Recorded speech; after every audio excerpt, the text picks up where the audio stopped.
हाँ बेटा, deviation and Germer experiment की बात कर रहे हैं अपन। सबसे पहले अपन देखते हैं डेविसन एंड जर्मर ने किया क्या। देखो, डी ब्रोगली आइंस्टीन ने बोला कि every electromagnetic wave behaves like particle, मतलब डुअल नेचर होता है। कई फिनोमिनन अपन ने वेव नेचर से समझे थे, इंटरफेरेंस, डिफ्रैक्शन, पोलराइजेशन एटसेट्रा, और अपन ने फोटो इलेक्ट्रिक इफेक्ट में अपन ने उसको पार्टिकल नेचर लिया। अगर वेव नेचर लेते तो आंसर ही नहीं आता। वेव नेचर के हिसाब से तो लाइट गिर रही है तो इलेक्ट्रॉन हर मेटल एमिट करना चाहिए, लेकिन हमने देखा कि जिन वेव की फ्रीक्वेंसी लेस देन, या मतलब फ्रीक्वेंसी थ्रेशोल्ड से कम है, वो फोटो इलेक्ट्रिक इफेक्ट देते ही नहीं है, चाहे कितना ही फोटोन गिरा दो। तो एनर्जी बंडल के फॉर्म में गिर रही है अकॉर्डिंग टू पार्टिकल नेचर। ठीक है साहब, डी ब्रोगली ने उल्टी बात कर दी, every particle behaves like wave. अगर वेव का डुअल नेचर होता तो पार्टिकल का भी डुअल नेचर होता है। हर पार्टिकल, हर m मास के पार्टिकल जो कि बहुत तेज चल रहा है, उसके साथ एक वेव नेचर एसोसिएट होता है। उसकी वेवलेंथ याद है, लैम्डा बराबर h/p, वो सारी रामायण पढ़ ली। उसने बोल दिया, हमने मान लिया, डी ब्रोगली जी ने बोल दिया, हमने मान लिया। प्रूव करना पड़ता है, फिजिक्स में हर चीज को प्रूव करनी पड़ती है। वो प्रूव करा डेविसन एंड जर्मर ने। उनका एक्सपेरिमेंटल सेटअप देखते हैं, उन्होंने क्या करा, क्या सारी बात समझते हैं। देखो, मुद्दे की बात यह है, डेविसन जर्मर ने क्या करा, इलेक्ट्रॉन बनाए थर्माइनिक एमिशन से। देखो, एक होता है फोटो इलेक्ट्रिक एमिशन, क्या होता है, फोटोन गिरता है, इलेक्ट्रॉन निकलता है। एक होता है थर्माइनिक एमिशन, किसी चीज, किसी मेटल को गर्म करने से इलेक्ट्रॉन का एमिट होना हीट की वजह से, that is called thermionic emission. ठीक है साहब, तो उन्होंने क्या करा, एक फिलामेंट लिया। फिलामेंट मतलब वही आप समझ लो, आपकी पानी गर्म करने की रोड। फिलामेंट लिया, उसको गर्म करा, उसके आगे एक मेटल रखा। मेटल ऐसा रखा जिसका वर्क फंक्शन बहुत कम हो, इजीली इलेक्ट्रॉन लूज कर दे। ठीक साहब, अपना इंटरेस्ट उसमें है ही नहीं कौन सा मेटल रखा। ठीक है, बेरिलियम ऑक्साइड वो छोड़ो, अपने को नहीं बदलता है। तो उसको गर्म करा, उसने इलेक्ट्रॉन एमिट करा, उन इलेक्ट्रॉनों को एक्सेलरेट कराया यूजिंग ए पोटेंशियल डिफरेंस। ठीक है, एक पोटेंशियल डिफरेंस लगाया जिससे उन इलेक्ट्रॉन को एक्सेलरेट कराया। इस पूरी सिस्टम को बोलते हैं इलेक्ट्रॉन गन, इलेक्ट्रॉन के पैदा होने से लेके एक्सेलरेट करने को, है ना। तो इलेक्ट्रॉन गन बना दी जिससे इलेक्ट्रॉन एक पतली बीम के रूप में निकले। अभी बताऊंगा कैसे, इन the form of one beam. तो एक बीम की फॉर्म में इलेक्ट्रॉन निकले सारे, यानी कि इलेक्ट्रॉनों की डायरेक्शन फिक्स कर दी उसने, एक पतली बीम बना दी। उनको गिराया निकल क्रिस्टल पे। सर निकल क्रिस्टल पे गिराया, ठीक है, निकल क्रिस्टल पे गिरा के उनको डिफ्रैक्ट करवाया, मतलब डिफ्रैक्ट हुए। और उसने ये देखा कि निकल क्रिस्टल से जो इलेक्ट्रॉन डिफ्रैक्ट हुए उनको डिटेक्टर से डिटेक्ट किया। ये देखो, ऐसा डिटेक्टर लगाया रोटर, ये इलेक्ट्रॉन एमिट करवाया इस मेटल से, फिलामेंट लगा के गर्म करके मेटल इलेक्ट्रॉन एमिट हुआ, उनको पतली बीम बनाई। यहाँ पे क्या कि पतला वो बना लगा देता, वो पतली बीम बनाई। यहाँ पे पॉजिटिव पोटेंशियल लगा के एक पतली बीम, या नेगेटिव से, तो इलेक्ट्रॉन एक्सेलरेट हुआ, पोटेंशियल डिफरेंस। अभी अपने को उसमें नहीं घुसना है, मुद्दे की बात करनी है अपने को ना, ये पोटेंशियल डिफरेंस वगैरह नहीं। तो एक्सेलरेट हुआ इलेक्ट्रॉन, और यहाँ से देखो, ये पॉजिटिव चार्ज से एक्सेलरेट हो गया, यहाँ से एक पतली बीम बन के निकले इलेक्ट्रॉन। यहाँ से मुद्दे की बात ये, एक पतली बीम बन गए, निकल क्रिस्टल पे गिरे, ये निकल क्रिस्टल। और ये एंगल ऑफ डिफ्रैक्शन, इसको बोलते हैं एंगल ऑफ डिफ्रैक्शन, डिफ्रैक्टिंग एंगल। क्या बोलते हैं इसको, डिफ्रैक्टिंग एंगल। और इसको बोलते हैं एंगल ग्लांसिंग एंगल। ये थीटा, ये जिस सरफेस से जो एंगल बनाएंगे उसको ग्लांसिंग एंगल बोलते हैं, ये। और इसको डिफ्रैक्टिंग एंगल। तो अलग अलग एंगल पे अलग अलग इलेक्ट्रॉन, ये डिटेक्टर, ये इलेक्ट्रॉनों को डिटेक्ट कर लेगा। जैसे ZNS की स्क्रीन ले लो, तो उसके ऊपर इलेक्ट्रॉन गिर के स्पार्क पैदा करता है ZNS की स्क्रीन पे। छोड़ो, अपने को उससे मतलब नहीं है, टेक्निकल टर्म्स में मत जाओ, है ना। ये डिटेक्टर है जो इलेक्ट्रॉन पे स्पार्क पैदा कर देगा। ठीक है, लिख लो ये। तो इलेक्ट्रॉन टकराएंगे और स्पार्क पैदा होगा। ठीक साहब, ये यहां घूमता रहेगा। ठीक है, तो ये यहां पे रोटर घूम रहा है और आराम से। ठीक साहब, अब देखो, शुरू से अपन देखते हैं एक बार ये एक्सपेरिमेंट। तो एक्सपेरिमेंट क्या करता है, ये experiment demonstrate that electron diffraction of electron, यानी कि इलेक्ट्रॉन बीम डिफ्रैक्ट होगी। तो इस एक्सपेरिमेंट से प्रूव कर जाता है कि इलेक्ट्रॉन जहां तो इस डायरेक्शन में रहते हैं, लेकिन अब अलग अलग जगह अलग अलग इंटेंसिटी मिली। इसका मतलब इलेक्ट्रॉन हर तरफ डिफ्रैक्ट होके गए। वो जो इंटर एटॉमिक सेपरेशन है इन एटम्स के बीच का, उनसे इलेक्ट्रॉनों का डिफ्रैक्शन हुआ है, तभी तो वो मुड़ मुड़ के आ गए। और डिफ्रैक्शन में आपको पता है अलग अलग जगह अलग अलग इंटेंसिटी मिलती है। कहीं कंस्ट्रक्टिव इंटरफेरेंस होता है, कहीं डिस्ट्रक्टिव होता है। जहां कंस्ट्रक्टिव होता है वहां इंटेंसिटी बढ़ जाती है, जहां डिस्ट्रक्टिव होता है वहां कम हो जाती है। याद आया सेंट्रल मैक्सिमा कैसा बना था। ठीक सर, तो अभी देखेंगे कि कितने एंगल पर क्या क्या इंटेंसिटी है। ठीक सर, तो ये this experiment demonstrate that electron beam is diffraction of electron, demonstrate the diffraction of electron beam. Electron beam के डिफ्रैक्शन को बताता है क्रिस्टल सरफेस से। ठीक है, experiment proves wave nature of particle. तो ये प्रूव कर दे, अगर इलेक्ट्रॉन का डिफ्रैक्शन हो गया तो प्रूव हो गया कि इलेक्ट्रॉन वेव की तरह बिहेव कर रहा है, क्योंकि पार्टिकल का अगर सीधा सीधा जाता तो या तो ब्लॉक हो जाता या निकल जाता। ठीक सर, ये उसका एक्सपेरिमेंटल सेटअप समझाई दिया मैंने। फिलामेंट गर्म होगा, इलेक्ट्रॉन एमिट होंगे, इलेक्ट्रॉनों की पतली बीम बनेगी, निकल क्रिस्टल पे टकराएगी और किसी एंगल पर डिफ्रैक्ट होकर इलेक्ट्रॉन जाएंगे, जिनको डिटेक्टर से डिटेक्ट कर लूंगा। रोटेटिंग डिटेक्टर है। ठीक sir, electron are produced and accelerated है ना, through electron gun by applying a particular voltage, by applying a potential difference V, ठीक है। तो मैं बोलूँ प्रोड्यूस, कैसे प्रोड्यूस है, थर्बाइनिक एमिशन से, बिल्कुल ओके, हीट से मैंने इलेक्ट्रॉन प्रोड्यूस कर दिए, ठीक साहब। काइनेटिक एनर्जी कितनी हो जाएगी बेटा इलेक्ट्रॉनों की, तो जो काइनेटिक एनर्जी आएगी इलेक्ट्रॉनों के पास वो आ जाएगी इनटू एक्सेलरेटिंग वोल्टेज, जो एक्सेलरेटिंग वोल्टेज अप्लाई कराया उससे इलेक्ट्रॉनों के पास एनर्जी इनटू V आ जाएगी, ठीक है। ये accelerated electron beam is made to fall on nickel crystal, ये जो एक्सेलरेटेड इलेक्ट्रॉन बीम है इसको निकल क्रिस्टल पे गिराया, the scattered electron are detected by detector, और ये जो स्कैटर्ड इलेक्ट्रॉन है इनको डिटेक्टर द्वारा डिटेक्ट कर लिया अपन ने, तो ये स्कैटर्ड इलेक्ट्रॉन है इनको डिटेक्टर द्वारा डिटेक्ट कर लिया, ठीक सा। चलो, the experimental results are shown in the form of polar graphs, ये देखो, तो अपने जो भी एक्सपेरिमेंट के रिजल्ट है उनको पोलर ग्राफ से बताया, ग्राफ समझाऊंगा क्या है, देखो। और ये ग्राफ किस किस के बीच में प्लॉट करें अपन ने, ये स्कैटरिंग इंटेंसिटी, देखो इसमें ये क्या है, आप इस पे देखो, ये ग्राफ क्या है, थोड़ा सा कॉम्प्लिकेटेड है समझना, ये पोलर ग्राफ क्या है, जैसे इस ग्राफ का, ये ग्राफ है, इसके किसी भी पॉइंट को ओरिजिन से मिला दो, है ना, ये ग्राफ है बेसिकली, है ना, ये किसी भी पॉइंट को आप, ग्राफ के किसी भी पॉइंट को आप इससे मिला दो, ठीक है, ये तो जब आप इनको मिलाओगे,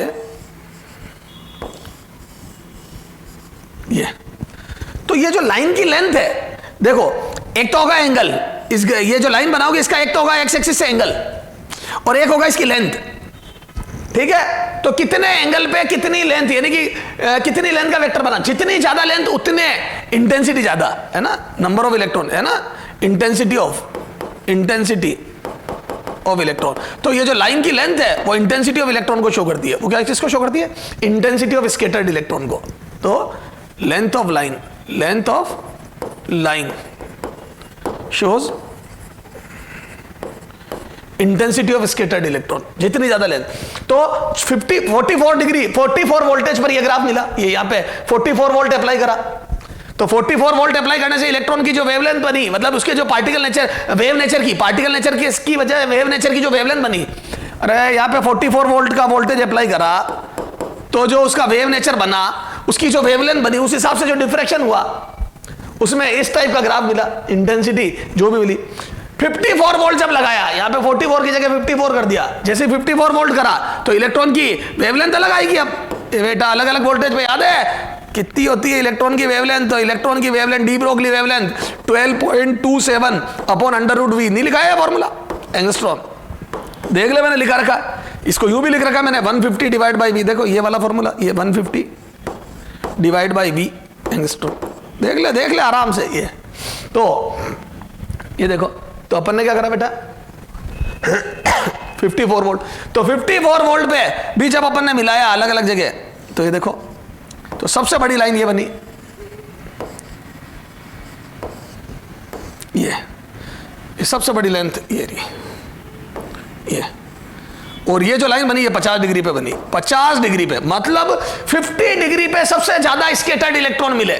कब? जब 54 वोल्ट लगाया। देखो 54 वोल्ट जब अप्लाई करा इस सेटअप पे, तो इलेक्ट्रॉन की जो वेवलेंथ आई, डी ब्रोगली वेवलेंथ 54 वोल्ट पे, ये देखो है ना, ये करके बताता हूं कितनी आई, तो यहां पे लिखता हूं 54 वोल्ट 150 अपॉन 54, है ना बेटा, ये कैलकुलेटर से करो आप, तो आ जाएगा आपके √2.77, फिर इसका रूट करो आप, है ना, एंगस्ट्रॉम, ये एंगस्ट्रॉम, तो आप इसका और रूट करोगे तो आपके आ जाएगा आंसर,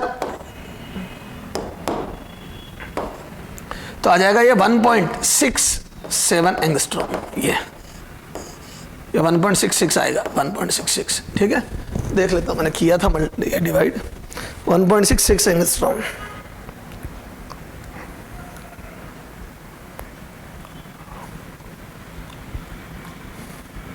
कितना है ये 2.77 का रूट अंडर,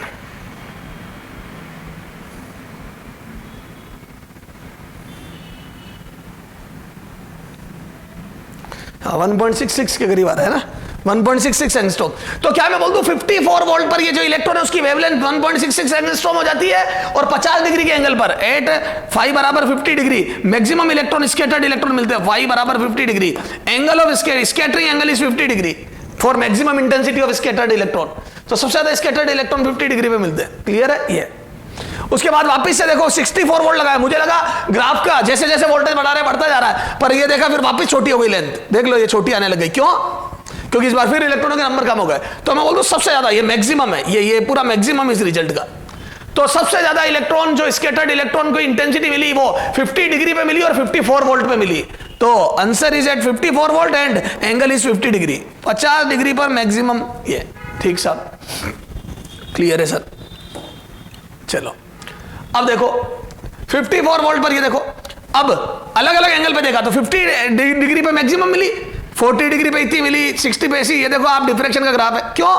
क्योंकि देखो अब इसको यह समझाता हूं, निकल क्रिस्टल में हुआ क्या था, इधर देखो हुआ क्या था, ये ऐसा क्यों ग्राफ बना, हुआ क्या था, जो इलेक्ट्रॉन बीम गिरी उसके इलेक्ट्रॉन जब इंट्रामोलेक्युलर या ये आप समझ लो प्लेन जो क्रिस्टल के अंदर एटॉमिक प्लेन से, देखो ये एटम जमे हुए जिस लाइन में जमे हुए वो प्लेन, ये देखो ये जो एटॉमिक प्लेन है, ये सारे एटम का जो अरेंजमेंट है, ये एटॉमिक प्लेन्स, ये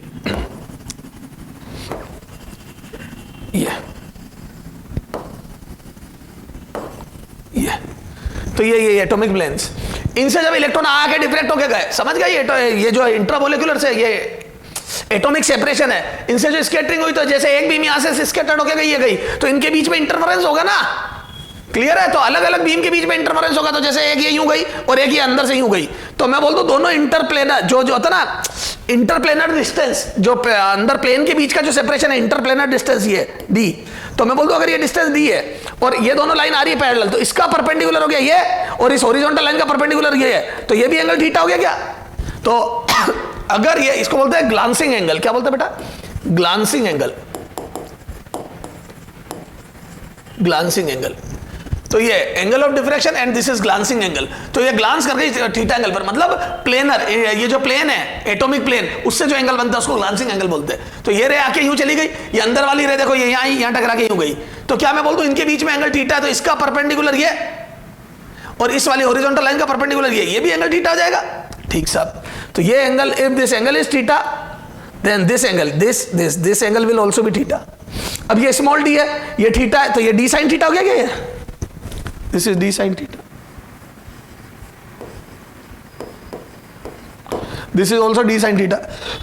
तो मैं बोल दूं ये रही आगे गई तो ये 2d साइन थीटा हो गया। चलो आ जाओ, तो क्या मैं बोल दूं पाथ डिफरेंस, तो पाथ डिफरेंस,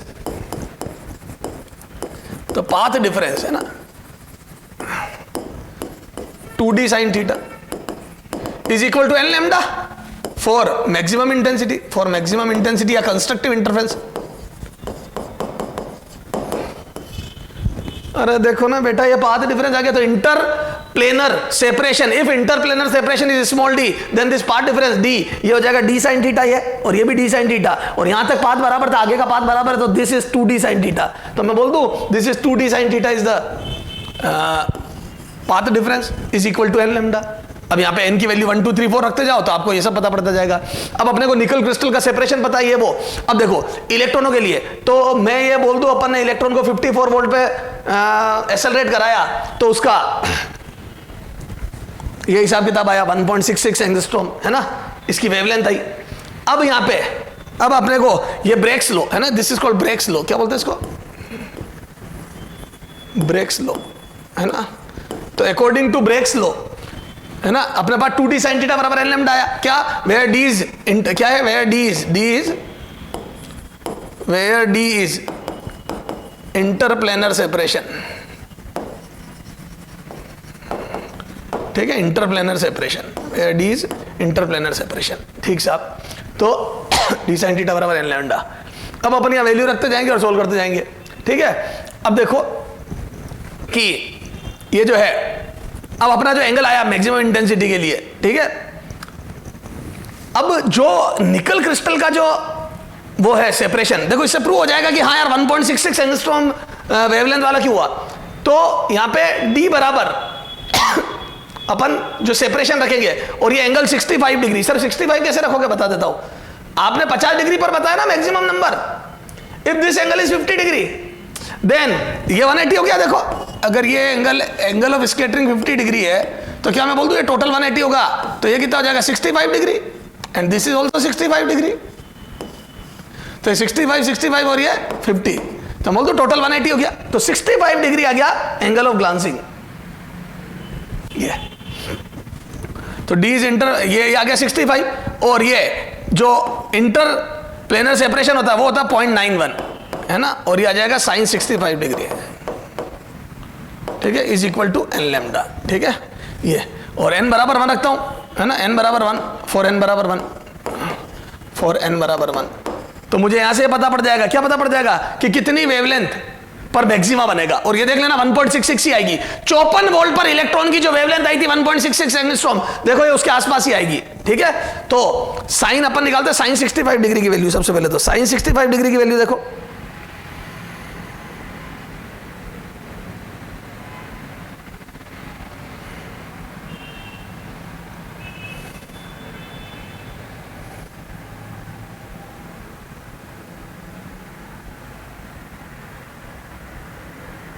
है ना 0.82, तो ये 2 इंटू 0.91 इंटू 0.82, देखो कितना आ रहा है, इंटू 0.91 इंटू 2,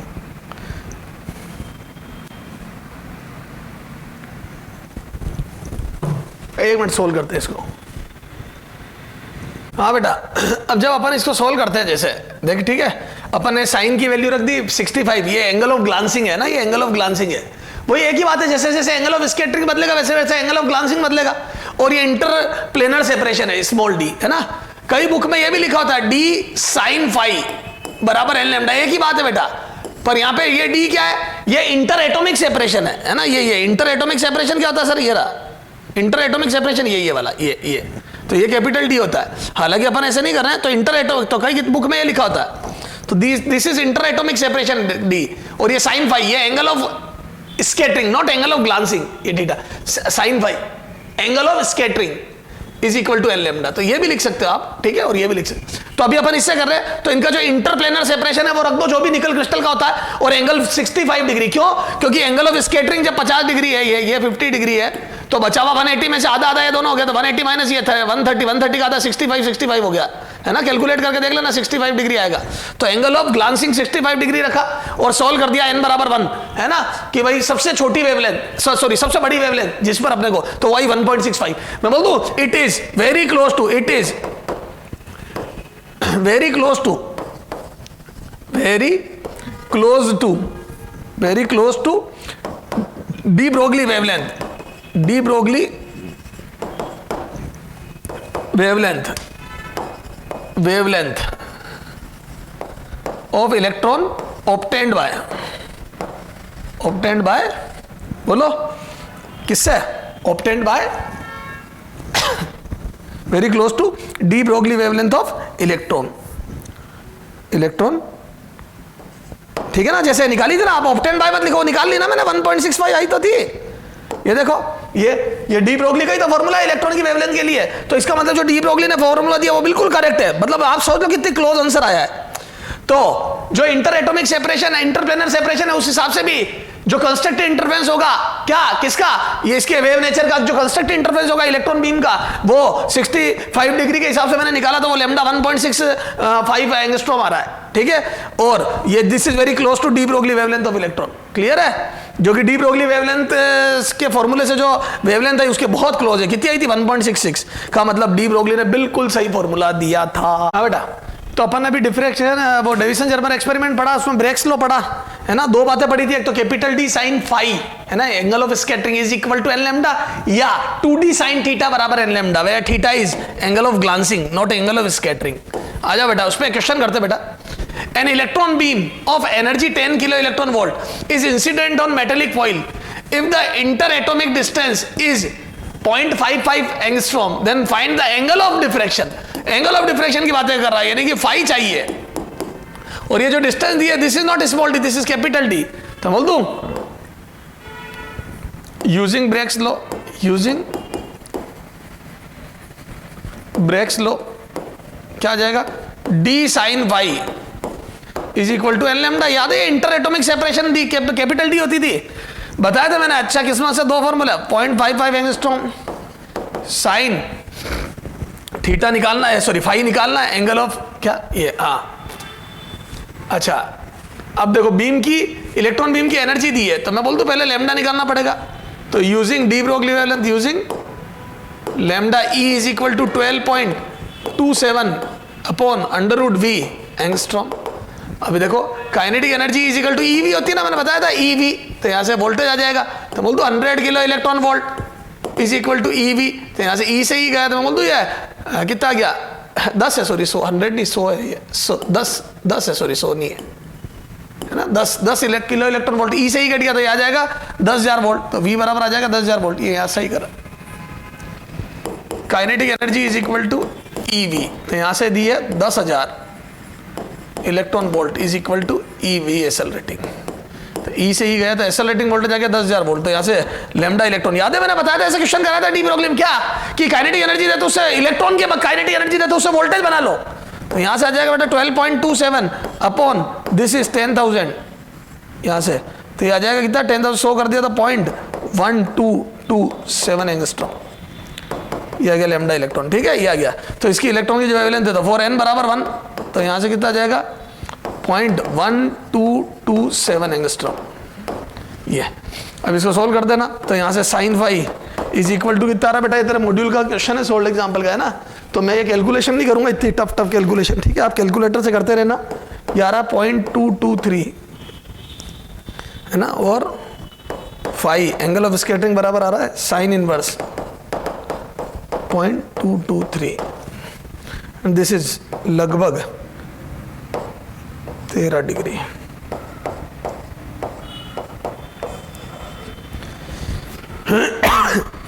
डिग्री क्लियर है क्या?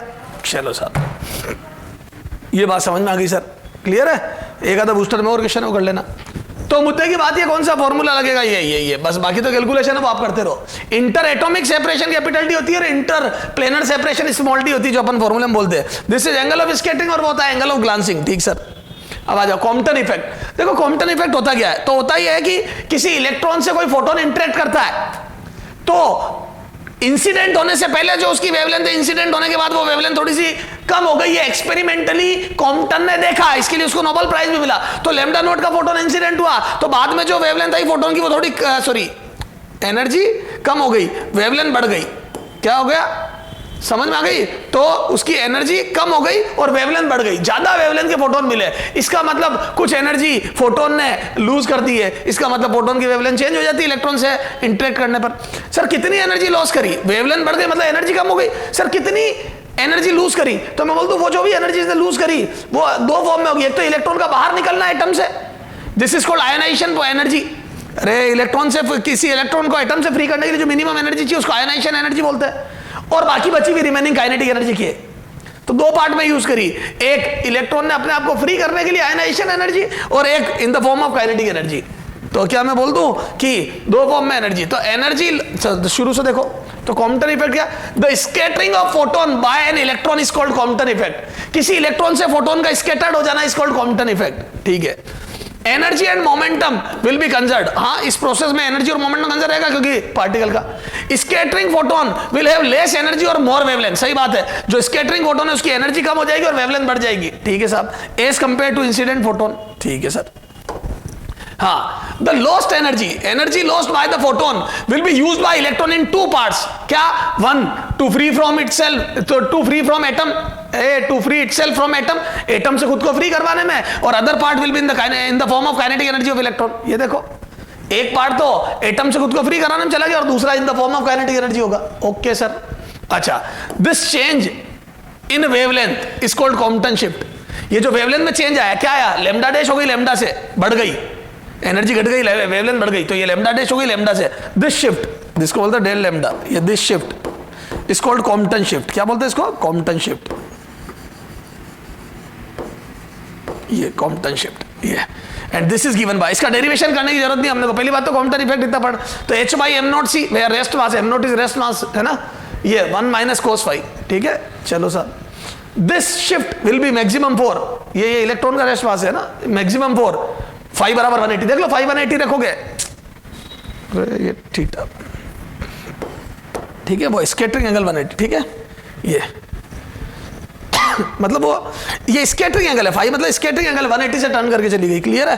तो विल बी मैक्सिमम, जब ये 2 आ जाएगा तो 2h by m naught c, clear है। तो रे आई चली गई, ठीक है ना, तो 180 होगा तो मैक्सिमम होगा, 180 पे -1 आ जाएगा, ठीक है। ये, तो ये मैक्सिमम शिफ्ट आ जाएगा। This is called Compton effect. अपन इस फॉर्मूला से क्वेश्चन कर लेंगे अगर छोटा मोटा कोई क्वेश्चन होगा तो, है ना। ज्यादा माथा पड़ी अब कैलकुलेशन है, आप अपने मॉड्यूल में बूस्टर सॉरी एग्जांपल 33 है, कर लेना। वैसे नहीं भी करोगे तो कोई फर्क नहीं पड़ेगा, लेकिन फिर भी हाँ ठीक है, एक क्वेश्चन कर लेना तो आपको थोड़ा सा कॉम्पटन इफेक्ट की रामायण समझ में आ जाएगी। तो कॉम्पटन इफेक्ट बेसिकली क्या होता है, एक फोटोन का इलेक्ट्रॉन से interaction and after interaction photon की एनर्जी रिड्यूस हो जाती है, स्कैटर्ड फोटोन की एनर्जी रिड्यूस हो जाती है और वेवलेंथ इंक्रीज हो जाती है। ओके सर,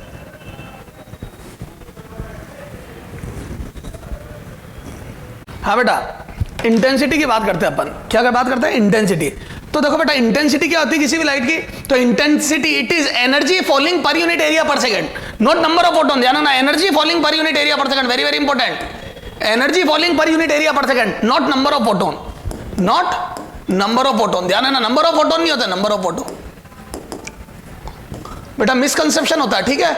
लेकिन अपने ज्यादातर जो बात करेंगे वो नंबर ऑफ फोटोन से इंटेंसिटी को डिफाइन कर देंगे हम, उसका भी रीजन बताऊंगा मैं भी, ठीक है। तो energy falling per unit area per second, this is the technical definition, है ना।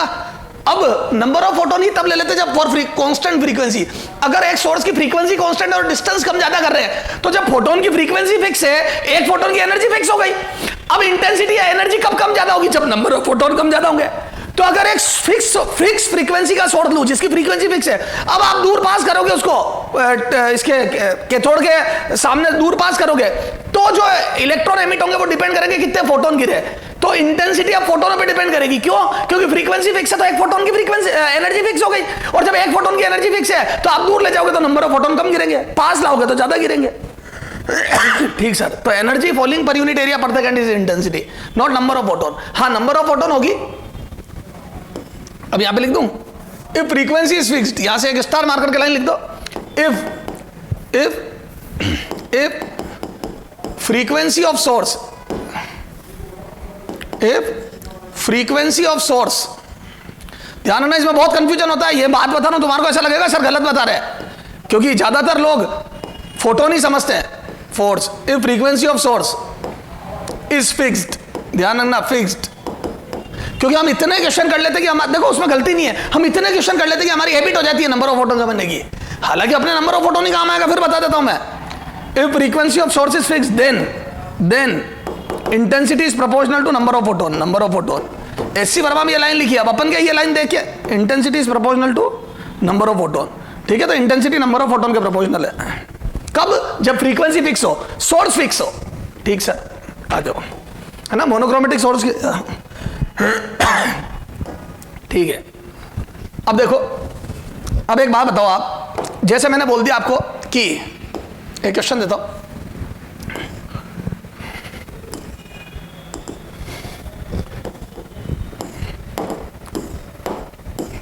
ये मान लो 1 मीटर स्क्वायर एरिया ले रहा हूं, ये ट्यूब है भाई, ये ए प्लेट है ना, ये एरिया जानबूझ के 1 मीटर स्क्वायर ले रहा हूं, मेरे को डिवाइड नहीं करना है, और यहां पे 10 इलेक्ट्रॉन वोल्ट के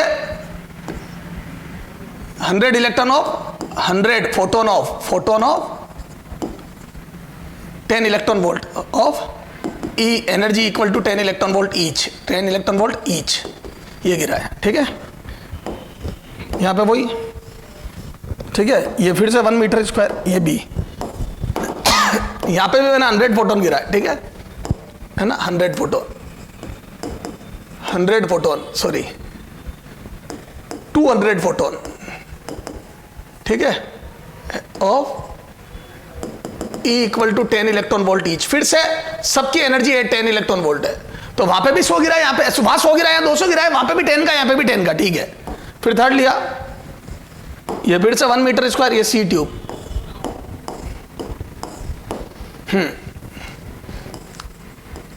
यहां पे मैंने गिरा है 100 फोटोन ऑफ 15 इलेक्ट्रॉन वोल्ट, या 20 कर दो, 20 इलेक्ट्रॉन वोल्ट ईच, ई बराबर है ना, यहां पे 20, ठीक है। एक और फोर्थ केस और लो, 1 metre square D,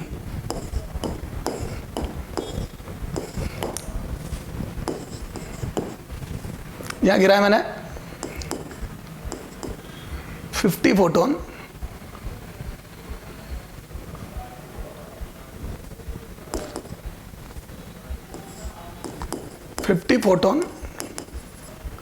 of E is equal to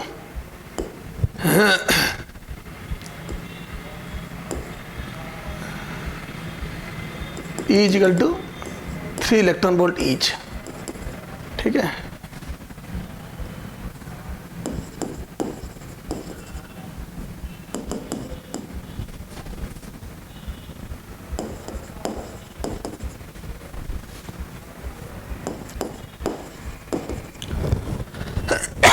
ये 4 ट्यूब है, ए बी सी डी, ये 4 प्लेट है ना, 4 प्लेट है। यहां मैं 100 फोटोन गिरा रहा हूं 1 इलेक्ट्रॉन वोल्ट ईच, है ना, 200 फोटोन गिरा रहा हूं 1 इलेक्ट्रॉन वोल्ट ईच है ना, energy of each photon is 1 electron volt. यहां 100 गिरा रहा हूं 2 इलेक्ट्रॉन वोल्ट के, यहां 50 गिरा रहा हूं 3 के। अब समझना बेटा ध्यान से वो। अब देखो इन दो में कंपैरिजन तो बहुत आसान है, इंटेंसिटी ए और बी है ना, which of the following is correct, है ना, which of the following is correct. अब मेरा क्वेश्चन ये है, which of the following is correct, which of the following is are correct. ठीक है, इनमें से कौन कौन सा सही है? A, I A is greater than I B, sorry I B is greater than I A. इन दोनों में से बी की इंटेंसिटी ज्यादा है, तो ये जो लोग नंबर ऑफ फोटोन सोचते हैं वो भी राइट कर देंगे इसको। तो कैसे? यहां देखेंगे फोटोन 100 है, यहां 200 है, तो फट बोल देंगे इसकी इंटेंसिटी ज्यादा है। यस ऑफ कोर्स बी की इंटेंसिटी ज्यादा है, तो ये फोटोन देख के बोल दिया। लेकिन ये अधूरी इंफॉर्मेशन थी, जिन्होंने फोटोन देख के बोल दिया वो उलझ सकते हैं। सर कैसे? बताता हूं। अभी यहां तुम्हारी किस्मत अच्छी थी, एक हर फोटोन की एनर्जी 1 इलेक्ट्रॉन वोल्ट है, यानी कि मैं बोलता हूं दोनों की फ्रीक्वेंसी सेम है, ए और बी में फ्रीक्वेंसी सेम है, तभी तो energy of each photon are same. तो दोनों में एक फोटोन की एनर्जी सेम है। अब मैं बोल दूं इधर नंबर ऑफ फोटोन ज्यादा है तो इंटेंसिटी ज्यादा हो जाएगी, तो बोल दो intensity in B is greater than A, है ना। क्यों? क्योंकि number of photon in B है ना, for fix frequency, for nu बराबर कांस्टेंट, दोनों में न्यू बराबर सेम, फॉर सेम न्यू बराबर सेम, दोनों में न्यू सेम है। Number of photon in B is greater than number of photon in A. तो मैं बोल दूं वहां पे अगर सेम एनर्जी के 200 फोटोन गिरेंगे तो मैं बोल दूं डबल एनर्जी पर सेकंड गिरेगी। यहां पर सेकंड कर दो, ये पर सेकंड गिर रहे हैं फोटोन, ये सारे फोटोन पर सेकंड है ना, पर सेकंड पर second.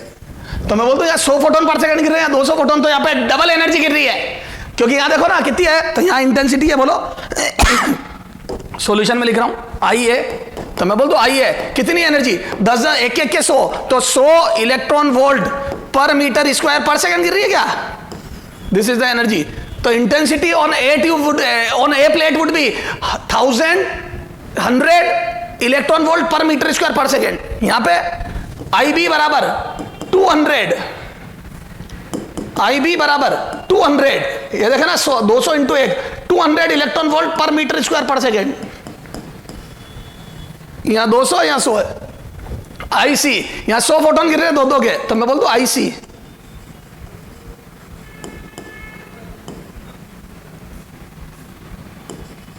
IC is equal to, अब देखो यहां 100 गिर रहे हैं, यहां 100 गिर रहे हैं। कई बच्चे इनको देख के बोल देता आई ए बराबर IC।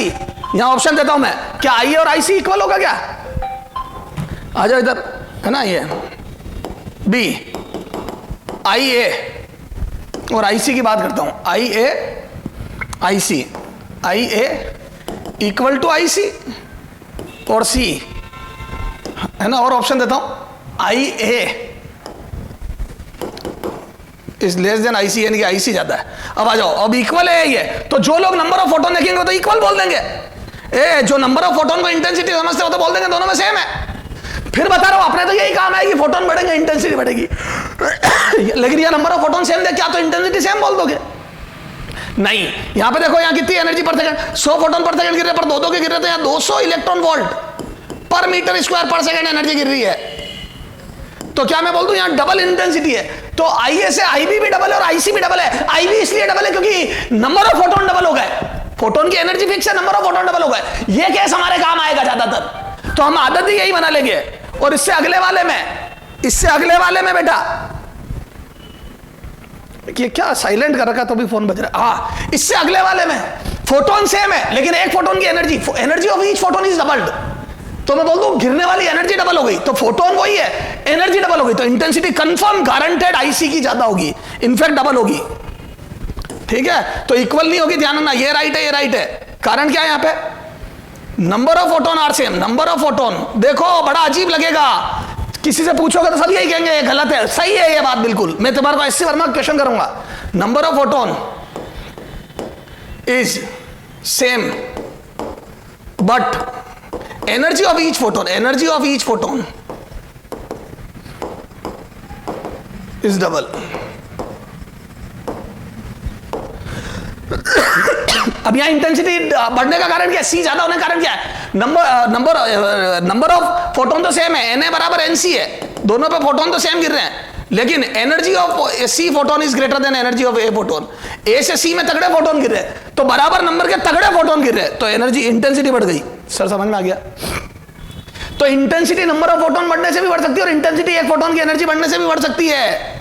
कंफ्यूजन क्रिएट होगा, लेकिन ये सही बात है, इसलिए मैं लास्ट में पढ़ा रहा हूं। मैंने तुम्हारे को फोटो इलेक्ट्रिक इफेक्ट में एक्सपेरिमेंट के साथ नहीं पढ़ाई, क्योंकि मुझे पता था तुम्हारे अंदर कंफ्यूजन आएगा, क्योंकि दुनिया ऐसी थी, यहां से पढ़ा के निकल जाती है energy falling per unit, sorry energy की जगह number of photon falling per unit, तो उसमें कंफ्यूजन आता ही नहीं है। लेकिन फिर ढंग का क्वेश्चन आ गया तो अटक जाओगे। हालांकि नीट में कोई नहीं आ रहा तुम्हारे, फिर भी चलो कोई बात नहीं। यहां पे 50 फोटोन पर सेकेंड गिर रहे हैं, each of 3 electron volt, her photon 3 का है, तो 50 फोटोन गिर रहे हैं। तो आ जाओ इधर।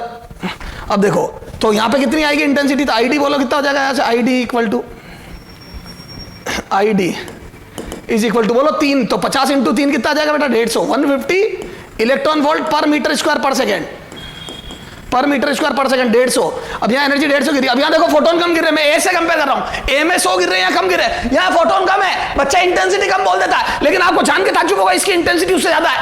यहाँ 100 गिर रही है एनर्जी, यहाँ 150 गिर रही है, तो एनर्जी यहाँ ज्यादा गिर रही है जबकि फोटोन कम है, क्योंकि नो डाउट फोटोन आधे हो गए, लेकिन एक फोटोन की एनर्जी 3 गुना हो गई, तो एनर्जी ज्यादा है। बड़ी सर अजीब बातें बता रहे हो आप, बिल्कुल सही बातें ये, ठीक है, जाके पूछो किसी के। हाँ तो आई है से आईडी ज्यादा होगा, ठीक है, आई ए और आईडी में आईडी ज्यादा होगा, ठीक है।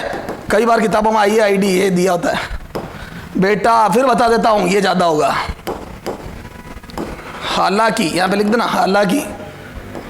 हालांकि N A is greater than N D, but E A is greater than E D, and total energy क्या? N E by T is greater for D. A number of photon कितने गिर रहे हैं पर सेकेंड, और एक photon की energy कितनी है, उसका मल्टीप्लिकेशन डी के लिए ज्यादा है क्या? तो नो डाउट आपको एक बार देख के तो ये लगेगा डी में ए में फोटोन ज्यादा गिर रहे तो इंटेंसिटी ज्यादा है, लेकिन n into e upon t का मल्टीप्लिकेशन डी में ज्यादा है। क्यों? क्योंकि number of photon per second कम गिरने के बावजूद भी एनर्जी एक फोटोन की 3 गुना है। ओके सर, तो इंटेंसिटी में आपको टोटल एनर्जी कितनी गिर रही है पर यूनिट एरिया पर सेकेंड पे वो देखनी होती है, नॉट नंबर ऑफ फोटोन। हाँ, अब हमारे काम नंबर ऑफ फोटोन ही आएंगे। जैसे देख मैं तेरे को वही क्वेश्चन कराता हूं जो तेरे काम आएंगे, है ना, ये मैंने बात पूरी बता दी है ना। फिर एक बारीकेशन करूंगा एग्जाम्पल, पहले ये नीट लेवल के एग्जाम्पल, नीट लेवल एग्जाम्पल, ठीक है। ये देखो, अच्छा, इन्हें photo electric tube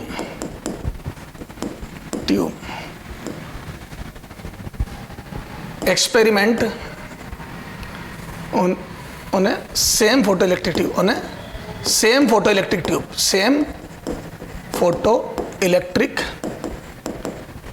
tube experiment is performed twice and its outcome are and obtained graph is, ये आपने 2 बार परफॉर्म करा,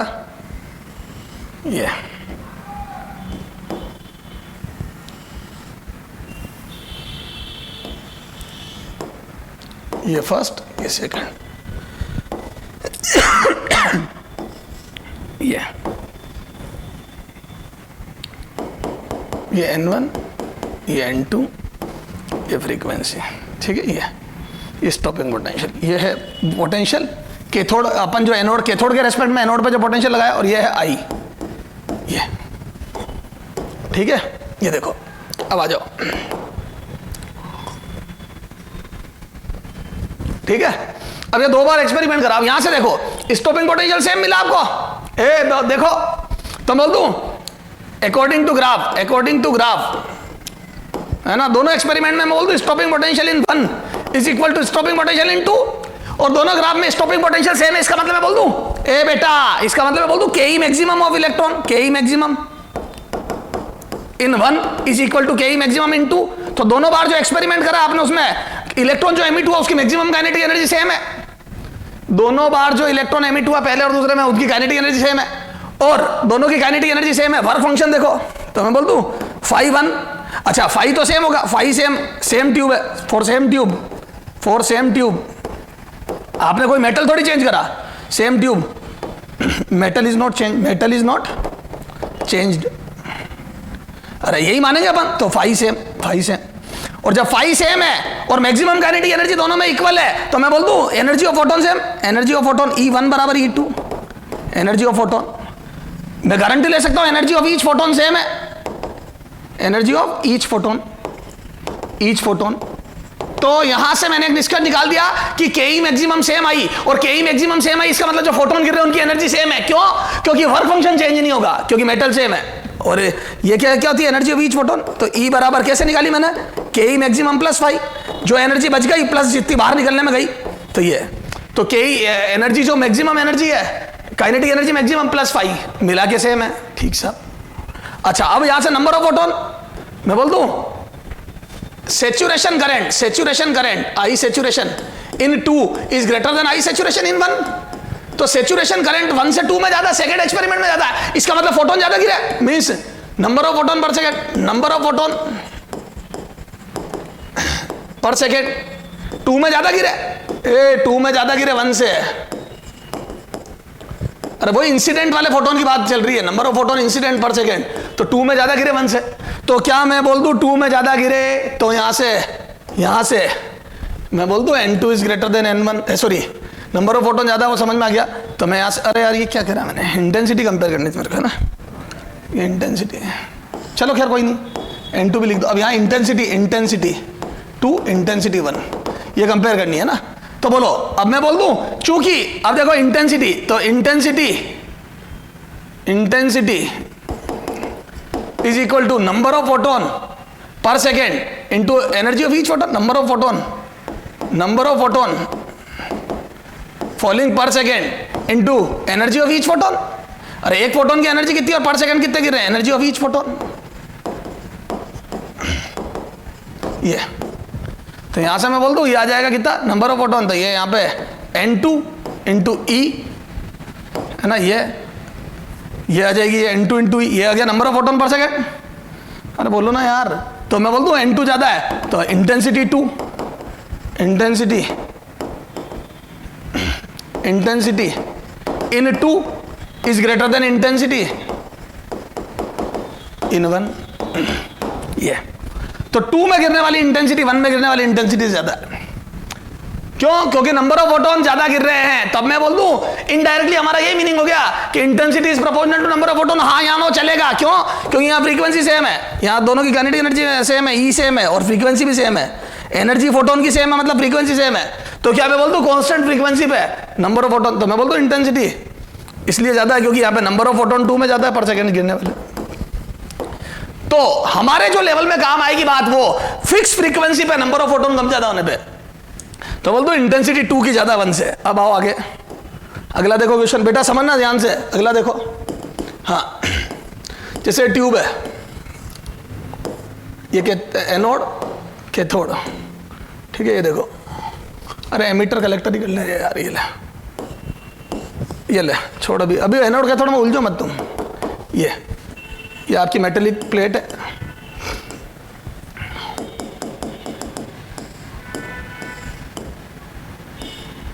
हाँ ये सोर्स है, पॉइंट सोर्स। क्या है ये? पॉइंट सोर्स है ना, और ये डिस्टेंस डी है, ये पॉइंट सोर्स की डिस्टेंस डी है, हाँ, और ये वर्क फंक्शन कुछ है भाई, है ना। इफ, है ना, क्वेश्चन है, if distance of point source, distance of point source S is increased, then, है ना, distance of point source S is increased, then A stopping potential will decrease, है ना, पहला ऑप्शन ये है। B, stopping potential will increase, second option ये है। तो पहला है डिक्रीज, दूसरा इंक्रीज, है ना। फिर तीसरा इंटेंसिटी, ये लिखो, हाँ, intensity falling on plate will decrease, D, intensity falling will increase, ठीक है। इंटेंसिटी बढ़ेगी घटेगी या स्टॉपिंग पोटेंशियल बढ़ेगा घटेगा? यार अब एक बात बताओ, आप पॉइंट सोर्स को दूर कर दोगे तो मैंने आपको समझाया था, याद है, number of photon is inversely proportional to R square. Point source sphere में फैलते सारे फोटोन, बता रखा है सब। तो जैसे जैसे सोर्स को दूर ले जाओगे, मैं बोल दूं पर यूनिट एरिया पे फोटोन कम होते जाएंगे।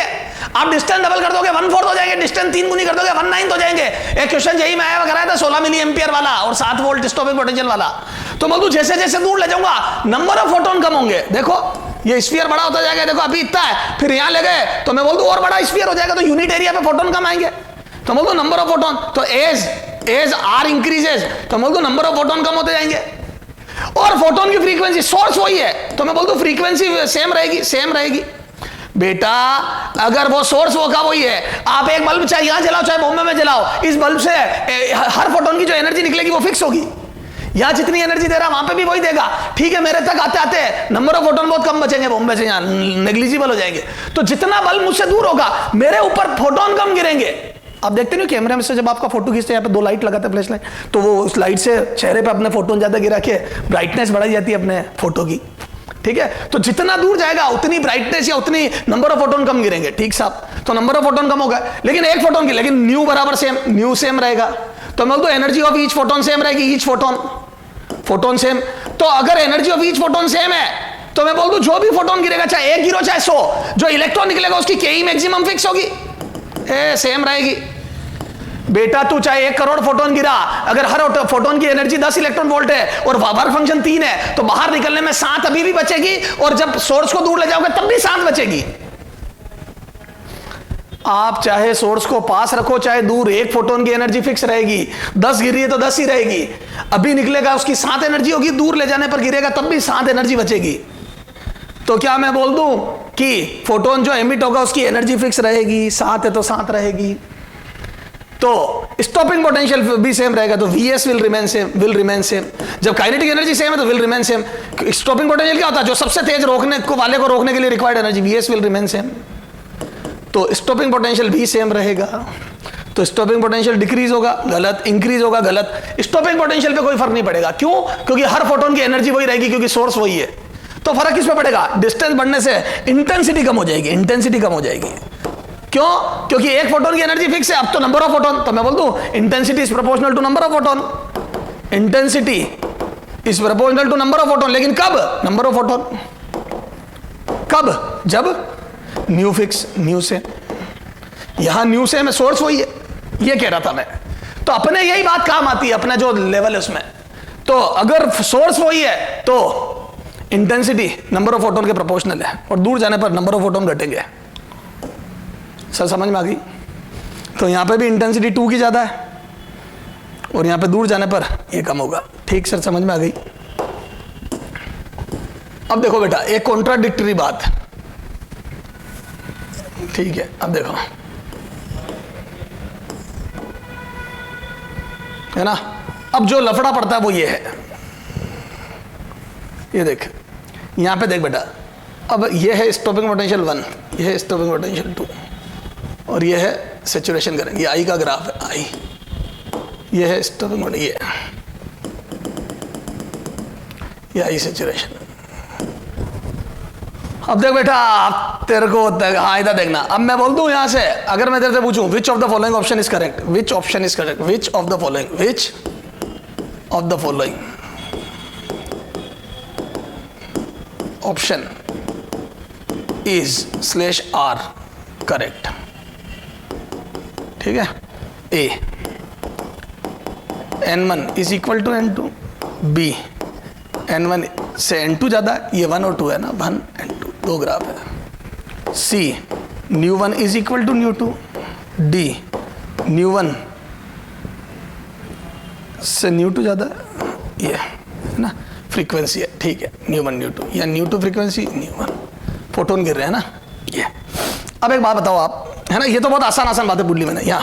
तो बोल दो सेचुरेशन करंट सेम, आई सेचुरेशन 1 बराबर आई सेचुरेशन 2, दोनों ट्यूब के सेचुरेशन करंट सेम है। ए दोनों एक्सपेरिमेंट, वही है, दो एक्सपेरिमेंट करे मैंने एक ही ट्यूब पे, तो सेम ट्यूब पे 2 बार एक्सपेरिमेंट परफॉर्म करा और दोनों बार सेचुरेशन करंट सेम आया। इसका मतलब नंबर ऑफ फोटोन दोनों बार, पहली बार और दूसरी बार नंबर ऑफ फोटोन सेम गिरे, number of photon falling per unit area पर सेकेंड, n1 बराबर n2। तो क्या मैं बोल दूं n1 बराबर n2, तो number of photon falling per unit area पर सेकेंड इक्वल है, तो दोनों बार जो फोटोन गिरे वो नंबर इक्वल है। ठीक साहब, अच्छा अब बताओ, तो फोटोन तो सेम गिरे, अब बताओ इसमें कि स्टॉपिंग पोटेंशियल किसमें ज्यादा है, तो मैं बोल दूं Vs2 is greater then Vs1, stopping potential in tube 2 is greater then tube 1। तो दूसरे जो एक्सपेरिमेंट है, सेकंड एक्सपेरिमेंट, फर्स्ट और सेकंड एक्सपेरिमेंट में मुझे रोकने में इलेक्ट्रॉन को ज्यादा मशक्कत करनी पड़ी, तो फोटोन तो सेम आ गया, ये गलत हो गया। सेकंड में ज्यादा मेहनत करनी पड़ी रोकने में, इसका मतलब अच्छा ट्यूब वो की वही है, तो वर्क फंक्शन सेम है, ट्यूब सेम, ट्यूब सेम, ये लिखना पड़ेगा ट्यूब सेम, तो बोल दो वर्क फंक्शन फाई सेम है, फाई सेम, तो Vs2 ज्यादा, इसका मतलब दिस मींस Ke मैक्सिमम, ए सेकंड बार में तेज थी, जो इलेक्ट्रॉन एमिट हुए उनकी जो मैक्सिमम काइनेटिक एनर्जी वो सेकंड केस में ज्यादा है फर्स्ट से, जो इलेक्ट्रॉन एमिट हुए बेटा उनकी काइनेटिक एनर्जी मैक्सिमम जो है वो सेकंड केस में ज्यादा है, इसमें इलेक्ट्रॉन तेज बाहर आ रहे हैं, तो सेकंड केस में इलेक्ट्रॉन फास्ट मूविंग तेज बाहर आ रहे हैं, और ट्यूब का वर्क फंक्शन सेम है, तो क्या मैं बोल दूं फोटोन की एनर्जी सेकंड में ज्यादा है, तो energy of photon in second case is greater then first case, तो सेकंड केस में जो फोटोन है उसकी एनर्जी तगड़ी है, तो वर्क फंक्शन सेम है, मैक्सिमम काइनेटिक एनर्जी सेकंड में ज्यादा, इसका मतलब फोटोन तगड़ा गिरा था। कैसे पता पड़ा, E बराबर using E is equal to K maximum plus Y, तो फाई सेम था, ए फाई सेम था, ये सेम था, और के मैक्सिमम इसमें ज्यादा थी सेकंड में, ठीक है, के मैक्सिमम सेकंड में ज्यादा थी, ये तो मैक्सिमम काइनेटिक एनर्जी सेकंड में ज्यादा थी। ओके सर, तो क्या मैं बोल दूं फ्रीक्वेंसी सेकंड की ज्यादा, तो ये वाली फ्रीक्वेंसी ज्यादा, ये फोटोन तगड़े, तो सेकंड बार जो एक्सपेरिमेंट करा उसमें तगड़े फोटोन गिरा है, और नंबर दोनों में सेम थे, पहले भी 100 गिरा है, अब भी 100 गिरा है, पर सेकंड में तगड़े गिरा है। सर समझ में आया, थोड़ा थोड़ा दिमाग घुसा, तो ऐसे ग्राफ देखे खूब क्वेश्चन पूछता है, तुम्हारे यहाँ नंबर ही पूछ लेता है सेम। अब आओ इंटेंसिटी, अब देखो इन प्रीवियस क्वेश्चन, अब लफड़ा है, अब देखो बेटा, अब आपका मेरे पे से विश्वास उठने वाला है। इन प्रीवियस क्वेश्चन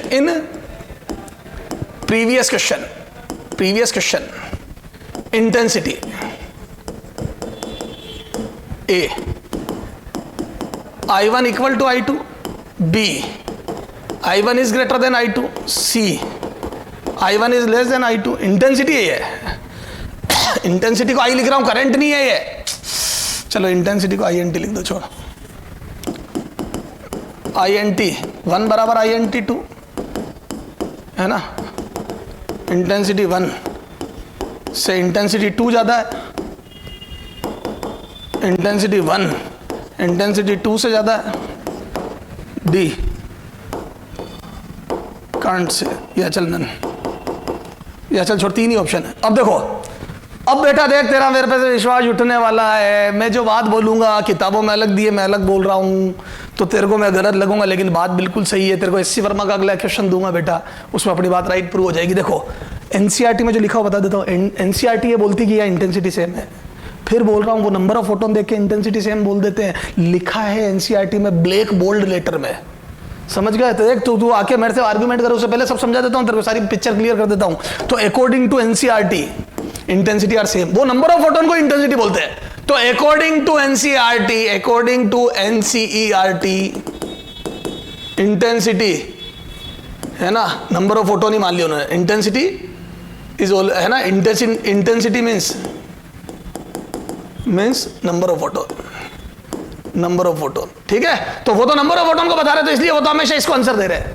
लेकिन बेटा आपको जान के ताज्जुब होगा, देखो आप खुद बताओ, इसमें फोटोन सेम गिर रहे हैं, ठीक साफ सेम गिर रहे हैं, दोनों में 100 फोटोन गिरे, लेकिन इसमें तगड़े फोटोन गिर रहे हैं 2, सेकंड एक्सपेरिमेंट में तगड़े फोटोन गिर रहे हैं, यहाँ 5 का गिर रहा है, वहां 10 का गिर रहा है। तो तू बताना 5-5 के 100 नोट तो 500 रुपए होते हैं, 10-10 के 100 नोट तो 1000 रुपए होते हैं मेरे लाल। सर हिसाब के कच्चे हो आप। हाँ, तो इंटेंसिटी 2 की ज्यादा है, मैं गारंटी लेता हूं 2 की ज्यादा है, मान मेरी बात है। एनसीईआरटी ने 1 बराबर 2 दिया हुआ है। सर अब हम क्या कर रहे हैं, हमारे को बताओ। अगर एग्जाम में क्वेश्चन आता है तो बेटा अपने तो नंबर ऑफ फोटोन से करना, मतलब आप एनसीईआरटी के हिसाब से टिक करके आना, लेकिन सही बात बतानी मेरा फर्ज था, तो अकॉर्डिंग टू एनसीईआरटी ये टिक करना बेटा। तो आप तो नंबर ऑफ फोटोन देखना, क्योंकि आपके ज्यादातर सोर्स की फ्रीक्वेंसी फिक्स देगा, और नहीं भी देगा तो भी एनसीईआरटी आंसर इसी से दे रही है। मैं तेरे को एक, अब सर फिर आपने हमारे को कंफ्यूज क्यों करा, चला जाए एक क्वेश्चन लेते हैं। सर फिर आपने ये बातें करी क्यों, आपका ज्ञान आपके पास ही रखते ना, बताता हूं। इधर देख क्वेश्चन। हाँ बेटा ये एससी वर्मा क्वेश्चन देख, लिख SCV. If frequency and intensity, है ना, both intensity both are doubled, frequency and intensity both are doubled, then A I saturation current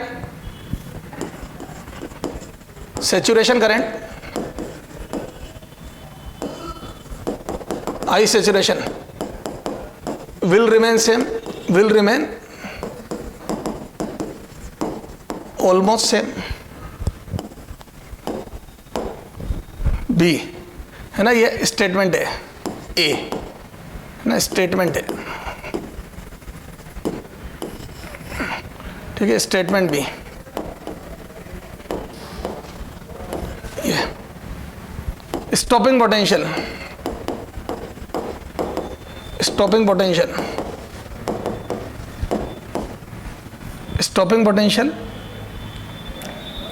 will be doubled, ठीक है। ये दो स्टेटमेंट है। Saturation current I saturation will remain almost same, A statement ये, stopping potential will be doubled, ठीक है, B statement ये। दोनों स्टेटमेंट पे सोचो और मेरे को ये बताओ कौन सा ट्रू कौन सा फॉल्स है, ठीक है ना। इसके वही option A true,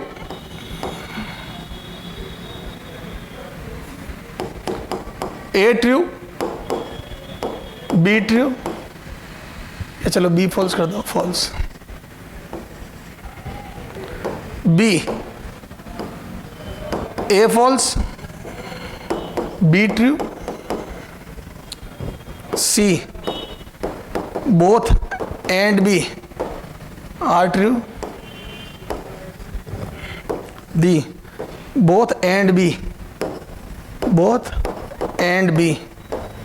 are false, ठीक है बेटा। सोचो इस पे, बहुत ध्यान से सोचो, मैंने जो बात बोली उस पे, है ना। अब इसका आंसर बेटा तेने एनसीईआरटी से दे दिया, बर्बाद है। एससी वर्मा क्वेश्चन है, जाके देख लो आप उसकी एक्सरसाइज में, ठीक है, मिल जाएगा आपको आराम से। हाँ बेटा अब देखो, अपन ने सोच लिया इस पे, हाँ, frequency and intensity both are doubled, तो दिमाग में सबसे पहली बात क्या जो आएगी, वो आएगी फ्रीक्वेंसी न्यू से 2 न्यू कर दी, बिल्कुल कर दी साहब। तो फोटोन की जो एनर्जी है वो ई से 2 ही हो गई, बिल्कुल सही बात है। तो फ्रीक्वेंसी न्यू, ये सॉल्यूशन लिख रहा हूं, फ्रीक्वेंसी न्यू से 2 न्यू, तो जो फोटोन की एनर्जी वो ई से 2 ही हो गई, बिल्कुल ओके। ये हो गई एनर्जी फोटोन की डबल,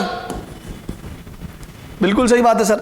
तो एनर्जी डबल हो गई तो स्टॉपिंग पोटेंशियल डबल हो जाएगा, क्योंकि स्टॉपिंग पोटेंशियल, अच्छा के ई मैक्सिमम पर डिपेंड करता है। तो बच्चा क्या करता है, एनर्जी फोटोन की डबल हो गई तो स्टॉपिंग पोटेंशियल डबल हो जाएगा। क्यों? क्योंकि डबल एनर्जी का फोटोन गिरेगा तो वो ये सोच लेता है इलेक्ट्रॉन भी डबल एनर्जी का निकलेगा, गलत। तो स्टॉपिंग पोटेंशियल डबल को वो ट्रू बताता है, स्टॉपिंग पोटेंशियल डबल को वो ट्रू बताता है, इस स्टेटमेंट को ट्रू बताता है। गलत है, ये फॉल्स है। याद कर, मैंने तेरे को बताया था कि अगर गिरने वाले फोटोन की एनर्जी डबल हो जाती है तो स्टॉपिंग पोटेंशियल मोर देन डबल हो जाता है, वीएस मोर देन डबल हो जाता है, वीएस मोर देन डबल। याद आया?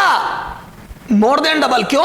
क्योंकि याद है वीएस क्या होता है, तो के ई इसमें आएगा ई माइनस वाई और ये आएगा 2e माइनस वाई। तो मैं बोल दूं e माइनस वाई और 2e माइनस वाई, ये मोर देन डबल होगा। तो 2e minus Y is more than double, क्योंकि देखो फोटोन की एनर्जी डबल हो गई लेकिन सब्ट्रैक्ट होने वाली चीज वही रही।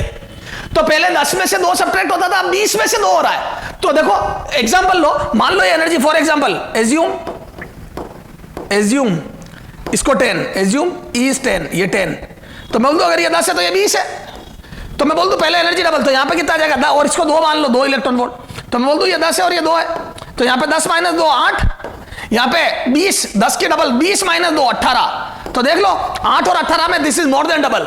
ए ध्यान रखना, अगर फोटोन गिरने वाले फोटोन की एनर्जी डबल कर देते तो स्टॉपिंग पोटेंशियल मोर देन डबल हो जाता है। ये लिखा दिया, फिर लिखा रहा हूं इफ, फिर लिखा रहा हूं ए, इस पे खूब क्वेश्चन आते हैं। If energy of incident photon is doubled, then stopping potential Vs, then Ke maximum और Vs है ना, दोनों में से किसी बात will be more than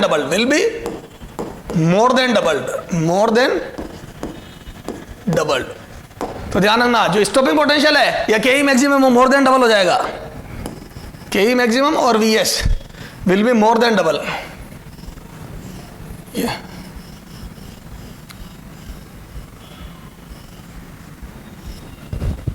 more than double. Okay sir, ठीक sir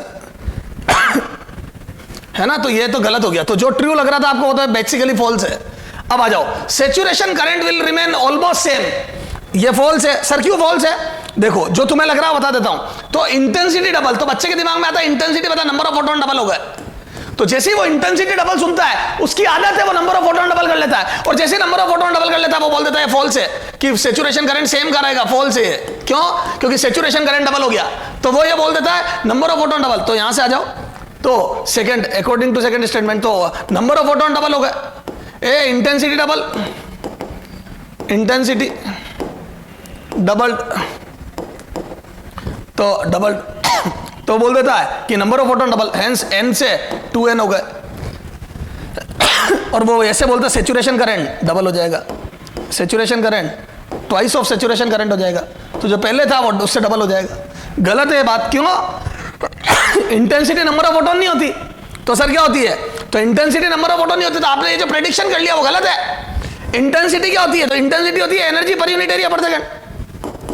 intensity is not number of photon, number of photon per unit area per second, photon per unit area per second, तो intensity number of photon नहीं होती, तो energy falling per unit area, energy intensity is, a definition देख मैंने जो लिखा है, intensity is energy falling per unit area पर सेकेंड। अब आगे गड़बड़ देखो, तो क्या मैं बोल दूं, आपने जैसे एक फोटोन की फ्रीक्वेंसी डबल करी तो एनर्जी वैसे ही डबल हो गई। आपने जैसे फ्रीक्वेंसी देखो, आपने दोनों को डबल करा, फ्रीक्वेंसी और इंटेंसिटी, तो बोथ फ्रीक्वेंसी एंड इंटेंसिटी, तो जैसे ही आपने एक फोटोन की एनर्जी डबल करी, सॉरी फ्रीक्वेंसी डबल करी, एक फोटोन की एनर्जी डबल हो गई, ये हो गया एनर्जी ऑफ ईच फोटोन। अब देखो, अब ये बोल दो number of photon falling per unit area पर सेकेंड, ये इंटेंसिटी 1, ये इंटेंसिटी 2, ये इंटेंसिटी 2।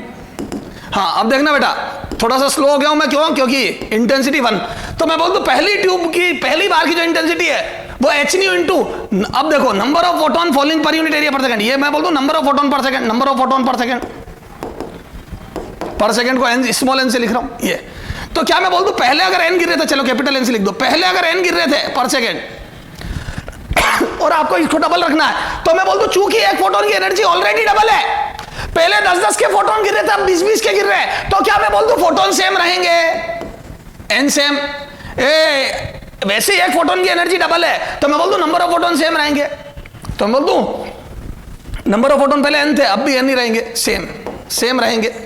सेम रहेंगे, तो इंटेंसिटी अपने आप डबल हो जाएगी, तो इंटेंसिटी अपने आप डबल हो गई, अपने आप डबल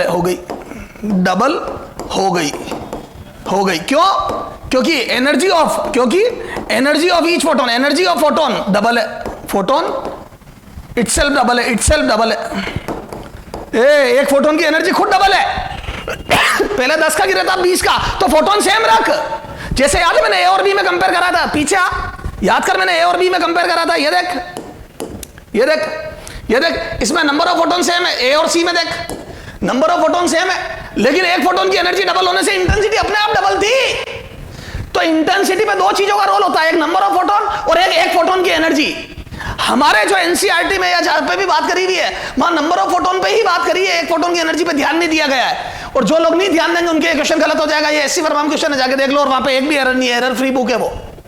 ठीक है, मैंने ये प्रूफ देने के लिए क्वेश्चन करवाया, जेई लेवल का IIT जेई। इतनी बातें मैं जेई में पढ़ाया करता था, पर अब चूंकि मैं पढ़ा रहा हूं तो मेरे को अपने आप को रोका नहीं गया। मैं चाहता तो तुम्हारे को सीधा नंबर ऑफ फोटोन बता के क्वेश्चन करवा देता, उससे तुम और ज्यादा कंफर्टेबल फील करते। लेकिन मेरा एम तुम्हारे को कंफर्टेबल फील करवाना नहीं है, मेरा एम है तुम्हारे तक कंसेप्ट सही सही पहुंचाना। तो sir moral of the story क्या है? देखो, आपने फ्रीक्वेंसी डबल करी, फोटोन की एनर्जी 10 से 20 हो गई। अब जब 10 से 20 हो गई तो अब आप 100 फोटोन पहले गिरा रहे थे, अब भी 100 गिराओ, अपने आप इंटेंसिटी डबल हो गई। क्यों? क्योंकि 100 फोटोन पहले गिर रहे थे, 100 अब गिर रहे हैं। एक फोटोन की एनर्जी पहले 10 थी, अब 20 हो गई। फ्रीक्वेंसी डबल करने से 20 हो गई, तो पहले 1000 एनर्जी गिर रही थी, अब 2000 गिर रही, अपने आप इंटेंसिटी डबल। तो यहां पे नंबर ऑफ फोटोन सेम रहेंगे, तो मैं बोल दूं N1, तो N1 बराबर N2, बट एक फोटोन की एनर्जी है ना ये, बट E1 से E2 डबल है, E2 is twice of E1, E2 is twice of E1। तो सेचुरेशन करंट सेम रहेगा, तो सेचुरेशन करंट सेम रहेगा, फॉल्स है, ऑलमोस्ट रिमेन सेम, ट्रू, बिल्कुल सही बात है। तो जो आपको ट्रू फॉल्स लग रहा था वो तो ट्रू है, और जो आपको ट्रू लग रहा था वो फॉल्स है। तो पहला ट्रू है, सेचुरेशन करंट वही रहेगा, और दूसरा फॉल्स है। Answer is a. बच्चा पहले को तो बताता है फॉल्स और दूसरे को बताता है ट्रू, क्योंकि पहला ट्रू है। सैचुरेशन करंट वही रहेगा। अब देखो, इंटेंसिटी डबल हुई लेकिन करंट वही रहा, क्योंकि इंटेंसिटी नंबर ऑफ फोटोन नहीं होता है, इंटेंसिटी होता है कितनी एनर्जी पर सेकंड गिर रही है। यहां पे एनर्जी बढ़ने का रोल किसने प्ले करा? फोटोन की, एक फोटोन की एनर्जी ने, नॉट नंबर ऑफ फोटोन ने। तो ऐसे क्वेश्चन तगड़े बन गए। ठीक है, चलो। तो सर ये तो बड़ी जबरदस्त बात बताई आपने। अब कंफ्यूज मत हो ना आप तो नंबर ऑफ फोटोन को इंटेंसिटी समझ लेना, आपके जितना काम की बातें हैं उतनी। ठीक है, बाकी होता क्या है? Energy falling per unit area per second, energy falling per unit area per second. तो intensity I is equal to N number of photon per second into h nu, एक फोटोन की एनर्जी। ये तो लिखा है किताबों में, देख लेना, है ना, जाके किताबों में चेक करो, मैंने बात जो बताई वो। ये number of photon per second, number of photon per second, ये एनर्जी ऑफ वन फोटोन।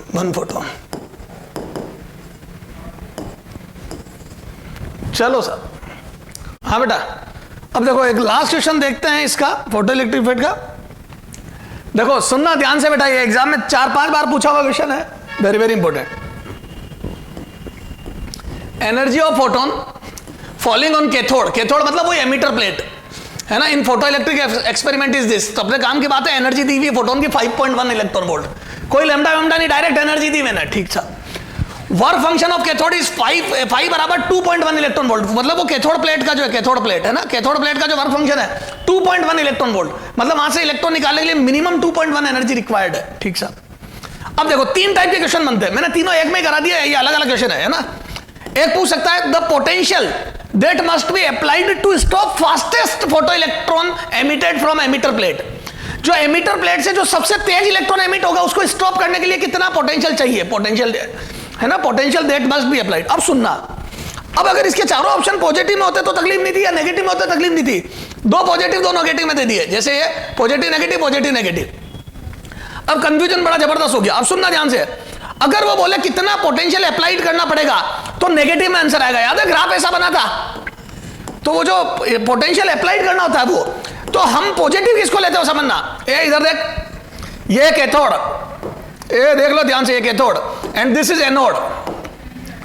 पढ़ाया था जब बताया था, ध्यान नहीं किया तुम्हारा, है ना, ये कैथोड एनोड है ना। अब देखो हम इसके रेस्पेक्ट में देखते हैं, with respect to cathode, if potential of anode, if potential of anode is higher with respect to cathode, then upon potential को पॉजिटिव बोलते हैं। तो ये पॉजिटिव है ना, ये ग्राफ में पॉजिटिव, तो ये जो पॉजिटिव एक्सिस है ये पॉजिटिव पोटेंशियल, ये क्या है, एनोड का पोटेंशियल ज्यादा है कैथोड से, ध्यान रखना। तो जब यहां प्लस होगा तो पॉजिटिव, तो एनोड अगर हायर पे है कैथोड से, यहां पे इसके कंपैरिजन में हायर पे तो पॉजिटिव पोटेंशियल, ये वाली एक्सिस उसके लिए, एनोड हायर पे होगा, ठीक साहब। ये नेगेटिव वाली कब है? जब कैथोड हायर पे होगा। यहां पे ये नेगेटिव, नेगेटिव कब होगा? ये नेगेटिव एक्सिस कब होगी? ये नेगेटिव जब कैथोड का पोटेंशियल हायर है, यानी कि एनोड लोअर पे। तो जब एनोड पे नेगेटिव, तो एनोड पे अगर नेगेटिव है तो नेगेटिव है, एनोड पे पॉजिटिव है तो पॉजिटिव, मतलब पॉजिटिव मतलब हायर। तो एनोड अगर हायर पे है तो पॉजिटिव लेते हैं, और कैथोड अगर एनोड अगर लोअर पे है तो नेगेटिव लेते हैं, ठीक सा। तो वो बोलता ना potential that must be applied, तो वो यही बात कर रहा था कैथोड के रेस्पेक्ट में, तो है ना, कैथोड के रेस्पेक्ट, तो it is with respect to cathode, with respect to cathode. तो कैथोड के रेस्पेक्ट में, with respect to cathode, potential of anode, potential of anode, anode with respect to cathode, ये मतलब हुआ इस बात का। तो कैथोड के रेस्पेक्ट में एनोड का पोटेंशियल कितना है? तो क्या मैं बोल दूं अगर इलेक्ट्रॉन को रोकना है तो यहां नेगेटिव लगाना पड़ेगा, तो इट वुड बी नेगेटिव, तो आंसर वुड बी दिस। अब कैसे सोल्व किया हो तो तू कर लोगे ना? अरे यार, using Einstein's, using photo electric equation, photo electric equation, PE photo electric equation. तो यहां से मैं बोल दूं क्या काइनेटिक एनर्जी मैक्सिमम कितनी आ जाएगी? E-5, अरे इसमें तो कुछ है ही नहीं ना, 5.1 electron volt minus 2.1 electron volt. अरे ये तो मच्छर है, 3 इलेक्ट्रॉन, खूब कराया ऐसे क्वेश्चन। तो ये आ गई मैक्सिमम काइनेटिक एनर्जी, ठीक है ये, और इसको E इंटू वी कर दूंगा, VS, तो 3 इलेक्ट्रॉन वोल्ट, तो स्टॉपिंग पोटेंशियल आ जाएगा 3 वोल्ट। ये एक अलग बात है। तो मैं बोल दूं कितना पोटेंशियल अप्लाई करना पड़ेगा, दैट इज -3 वोल्ट। लेकिन अगर ये पूछ ले तो मैं बोल दूं अगर वो पूछे कितना पोटेंशियल अप्लाई करना पड़ेगा, तो कैथोड के रेस्पेक्ट में आंसर होता है, तो कैथोड के रेस्पेक्ट में नेगेटिव करना पड़ेगा, इसलिए आंसर नेगेटिव। अगला देख, stopping potential that must be applied to stop fastest electron will be stopping potential. अब नाम दे दिया स्टॉपिंग पोटेंशियल, इस स्टॉपिंग पोटेंशियल में इटसेल्फ नेगेटिव आ गया। स्टॉपिंग पोटेंशियल यही है, रोकने के लिए रिक्वायर्ड पोटेंशियल, तो वो अपने आप नेगेटिव आ गया। ऐसा वहां पे भी होगा, एटॉमिक में भी करूंगा मैं। अगर वो पूछ लेता इलेक्ट्रॉन की हाइड्रोजन और हाइड्रोजन की पहली ऑर्बिट में, हाइड्रोजन की फर्स्ट ऑर्बिट में, हाइड्रोजन एटम में फर्स्ट ऑर्बिट में इलेक्ट्रॉन की एनर्जी, तो आंसर आएगा -13.6 इलेक्ट्रॉन वोल्ट। यह माइनस ये शो करता है इलेक्ट्रॉन इज बाउंडेड। लेकिन अगर वो बोल दे कि बाइंडिंग एनर्जी ऑफ इलेक्ट्रॉन, तो अपने आंसर आ जाएगा +13.6, मतलब 13.6 इलेक्ट्रॉन वोल्ट, क्योंकि वो जो बाइंडिंग एनर्जी उसमें अपने आप माइनस आ गया, उसने अपने आप कह दिया कितने से बंधा हुआ है, तो मैं बोल दूं 13.6 से बंधा हुआ है। तो ध्यान रखना क्वेश्चन क्या पूछा है। एक ऐसा घन वाले में भी होता है, याद है बुलेट फायर करी तो घन पीछे, तो बुलेट की स्पीड अगर आगे 10 है और घन की पीछे 2 है, बुलेट के आगे मान लो 100 है और घन के पीछे 2 है, तो बोलता है bullet velocity of bullet is 100, then वो मोमेंटम कंजर्वेशन लगाते, देन एक पूछता है वेलोसिटी ऑफ गन, तो आंसर दोगे -2, अगर आंसर 2 आए तो -2, और वो बोल देगा रिकॉइल वेलोसिटी ऑफ गन, अगला अपने आप रिकॉइल लगा देगा, तो आंसर माइनस नहीं फिर प्लस में 2 मीटर पर सेकंड आएगा, क्योंकि रिकॉइल में अपने आप माइनस आ गया। रिकॉइल का मतलब ही होता है उल्टी डायरेक्शन, तो रिकॉइल मतलब पीछे की तरफ झटका गाना, तो 2 आएगा। तो बाइंडिंग एनर्जी लिख दे तो माइनस उसमें आ गया, रिकॉइल लिख दे तो माइनस उसमें आ गया। फिर भी चारों ऑप्शन नेगेटिव में दिए हो तो आपने फिर तो नेगेटिविटी करना, चारों पॉजिटिव में दिए पॉजिटिविटी करना, 2 पॉजिटिव 2 नेगेटिव है तो रिकॉइल में अपने आप माइनस आ गया, आप पॉजिटिव में टिक करोगे। सर समझ में आ रही बात? तो यहाँ स्टॉपिंग पोटेंशियल, एक पहले पूछा था potential that must be applied, तो कैथोड के रेस्पेक्ट में देखोगे तो अपने को माइनस लगाना पड़ेगा, क्योंकि लोअर पोटेंशियल लगूंगा तभी तो इलेक्ट्रॉन रिपेल होगा। अब यहाँ पे बोल दिया stopping potential that must be applied to stop fastest electron, तो स्टॉपिंग पोटेंशियल नाम दे दिया तो आंसर आ जाएगा। तो मैं बोल दूं फर्स्ट का आंसर, तो विथ रेस्पेक्ट टू कैथोड देखते हैं पहले में, तो इधर देखो बेटा सारी चीज क्लियर हुई, तो बोल दूं answer for first question, answer for first part तो बी है ना -3 volt. Answer for second type question अगर ऐसा पूछ ले stopping potential, then answer would be कितना ए, देन आंसर ए कितना 3 वोल्ट, क्योंकि स्टॉपिंग में नेगेटिव आ गया, स्टॉपिंग पोटेंशियल में नेगेटिव, स्टॉपिंग पोटेंशियल में माइनस आ गया। ठीक है, अगला देखो, अगले ने पूछा स्टॉपिंग पोटेंशियल, अब ये थोड़ा सा कंफ्यूजिंग है लेकिन पूछा हुआ है अभी, stopping potential with respect to cathode, ये पूछ दिया, हालांकि उसको लिखना नहीं चाहिए था, हाँ पर stopping potential with respect to cathode, तो वो कैथोड के रेस्पेक्ट में पूछ रहा है, एनोड पे कितना मस्ट बी अप्लाइड है ना टू स्टॉप फास्टेस्ट। अब आंसर नेगेटिव में दोगे तो आंसर फॉर थर्ड, तो आंसर फॉर थर्ड, तो उसमें स्टॉपिंग लिख दिया लेकिन अगले ने बोल दिया विथ रेस्पेक्ट टू कैथोड, तो मैं आंसर इसका क्या दूंगा वापस बी, थर्ड का आंसर बी -3 वोल्ट है ना, क्योंकि with respect to cathode potential पूछा, with respect to cathode, with respect to cathode है ना, एनोड का पोटेंशियल नेगेटिव रहेगा, पोटेंशियल अब नाम बचाए तो नेगेटिव रहेगा, ठीक है, तो जब जब विथ रेस्पेक्ट टू कैथोड देते हैं तो स्टॉप करने के लिए नेगेटिव पोटेंशियल लगाना पड़ता है, लोअर पोटेंशियल लगाना पड़ता है। ध्यान रखना बेटा, ये तीनों बातें very very important, very very important, very very very important. ये तीनों क्वेश्चन ये आपको फर्क बता देंगे कब का किसका आंसर क्या दोगे। बच्चा बहुत कंफ्यूज होता है और गलतियां करके आता है, ध्यान रखना। और यही बातें रिकॉइल वाले में भी लगेगी और बाइंडिंग एनर्जी में भी लगेगी। ये बेटा अपना चैप्टर खत्म हो गया और डुअल नेचर, ठीक है। अगले टर्न पे अपन एटॉमिक करेंगे, एटॉमिक के बाद एक्सरे करेंगे, है ना बेटा। एक्सरे आपके एनसीईआरटी में नहीं है लेकिन खूब क्वेश्चन आते हैं कॉम्पिटिशन में, पढ़ेंगे अच्छे से।